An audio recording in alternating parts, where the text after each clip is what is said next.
আসলে সিজনটা এতই খারাপ, সব ঘরেই সবাই অসুস্থ আর অসুস্থ। যেখানেই ফোন দিই বা যেখান থেকেই ফোন আসে তার ঘরেই অসুস্থ অসুস্থ অসুস্থ।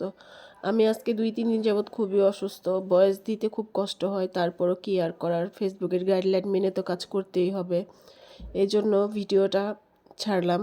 আর গলার অবস্থা খুবই খারাপ, ভুল ত্রুটি হইলে বা কিছু হইলে ক্ষমা দৃষ্টিতে দেখবেন সবাই। আসলে অসুস্থতার কারণে ঠিকমতো পোস্টও করতে পারতাছি না।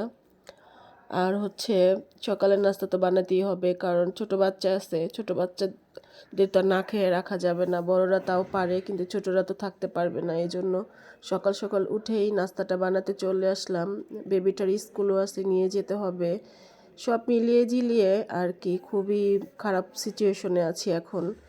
যাই হোক, ফেসবুকের গাইডলাইন তো মানতেই হবে, তাই আপনাদেরকে বলবো যত যাই হোক ফেসবুকের গাইডলাইন মেনে কাজ করুন। আর ফেসবুক আসলে কাউকেই ছাড় দেয় না, সবাইকেই ফেসবুকের গাইডলাইনের মতোই চলতে হয় বা চলতে বলে। এজন্য বলি সবাই সবার মতোই যেভাবেই হোক যাই করেন একটু ফেসবুকের গাইডলাইন মেনেই কাজ করবেন।